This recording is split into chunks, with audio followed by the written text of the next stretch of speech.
है।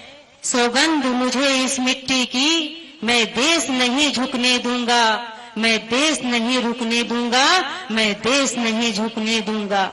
मेरी धरती मुझसे पूछ रही कब मेरा कर्ज चुकाओगे, मेरा अंबर मुझसे पूछ रहा कब अपना धर्म निभाओगे। सौगंध मुझे इस मिट्टी की, मैं देश नहीं झुकने दूंगा, मैं देश नहीं मिटने दूंगा, मैं देश नहीं रुकने दूंगा।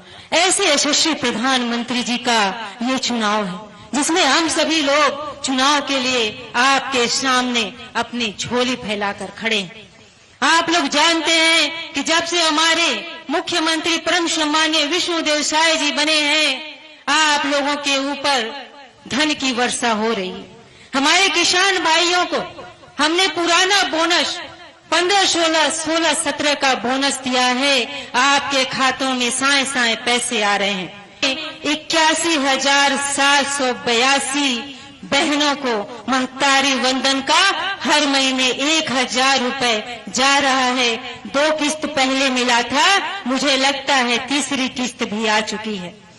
आप सभी चाहते हैं ना कि ये सारी योजनाओं का लाभ आपको मिले। आप जानते हैं कि पिछले 5 वर्ष जब कांग्रेस की सरकार आई थी तो गांव में हमारे गरीबों के प्रधानमंत्री आवास बनने बंद हो गए थे, लेकिन आप इस बार सजग हैं। मैं सामरी के देवतुल्य जनता, सबसे पहले तो आप जो सामने बैठे हैं उनका मैं वंदन अभिनंदन करना चाहती हूँ।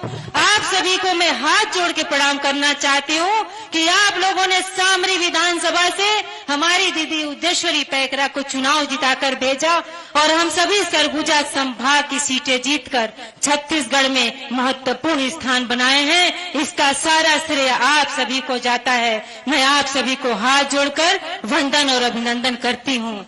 आप चाहते हैं कि सारी योजनाओं का लाभ मिले। हमारा देश आज कोई ऐसा प्रधानमंत्री भारत के इतिहास में नहीं हुआ जिसका कोई अपना विजन हो, लेकिन हमारे प्रधानमंत्री मोदी जी का विजन है हमारे देश को 2047 में विकसित राष्ट्र भी बनाना है। और आप सभी जानते हैं कि मोदी जी के अलावा ये काम कोई नहीं कर सकता। वो पप्पू और राहुल गांधी कुछ नहीं कर सकता।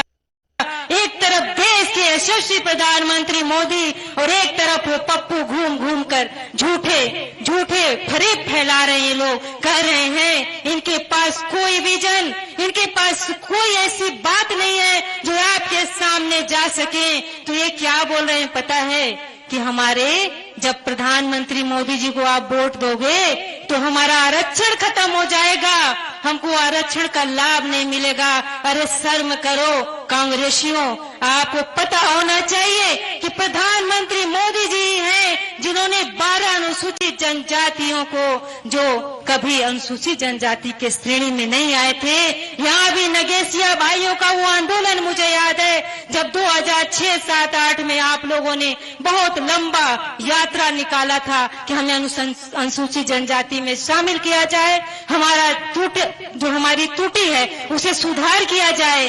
आप लोग को याद है आज हमारे प्रधानमंत्री आपको अनुसूचित जनजाति में शामिल किए हैं। गोंड जाति को, भूरिया जाति को, बहुत सारी ऐसी तमाम जातियां हैं, कुड़ाकू को, पंडों को, लगभग ऐसी 12 जातियों को अनुसूचित जनजाति में जिस महान पुरुष ने शामिल किया है उसके नाम पे कांग्रेसी झूठे फरेब फैला रहे हैं। आप विश्वास कीजिए कि जितनी भी योजनाएं आज हमारे छत्तीसगढ़ में चल रही हैं, अगर आप चाहती हैं बहने कि आपको 1,000 रुपए का लाभ मिले, किसान भाई चाहते हैं कि उनके खाते में पैसे आते रहें, हमारे प्रधानमंत्री सम्मान निधि आज तक 1 रुपया कोई खाता में दिया हो तो बता दीजिए। भारत के इतिहास में ऐसा कोई प्रधानमंत्री नहीं है। 1 रुपए आपके खाते में कोई नहीं दिया। प्रधानमंत्री सम्मान निधि, किसानों को धान का पैसा, तेंदुपत्ता का पैसा बढ़ने वाला है। हमारे पूर्व मुख्यमंत्री डॉक्टर रमन सिंह जी ने चरण पादुका आपको दिया था, लेकिन कांग्रेसियों ने आपके पैरों में कांटा चुभने की चिंता नहीं की। पिछले 5 साल चरण पादुका भी बंद हो गया था, लेकिन हमारे मुख्यमंत्री जी ने आश्वासन दिया है कि तेंदुपत्ता का दर रेट भी बढ़ेगा और आपको चरण पार्टी का भी प्राप्त होगा। भारतीय जनता पार्टी जो जनता की सेवा करना जानती है, जनता की सेवा करती है, जितना काम भारतीय जनता पार्टी ने गरीब जनता के लिए किया है उतना किसी ने नहीं किया।